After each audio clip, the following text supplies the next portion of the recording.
學聯五子報名參加補選，由學聯成員組成嘅大專2012 5名成員，尋日報名參加516立法會補選。佢哋包括郭永健、梁永浩、周庭、黎敬輝同黃永志。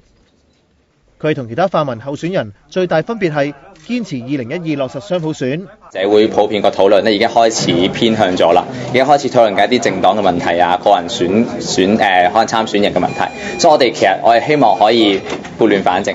另外，發動5區公投嘅長毛梁國雄，尋日亦報名，仲趁住愚人節搞咗個新造型。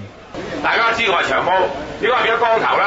仲打把傘咧，就係無法無天，我哋會打敗呢個無法無天壓制普選嘅政府，係咪？對於大專生參選，長毛唔擔心分薄票源。贊成2012或者係盡早有補選，廢除功能團體嘅票，就係我哋陣營嘅票。因為2012其實都係盡快嘅啫，唔係最快添。除咗長毛同周庭之外，尋日仲有一個市民陳國強報名競逐新界東嘅議席。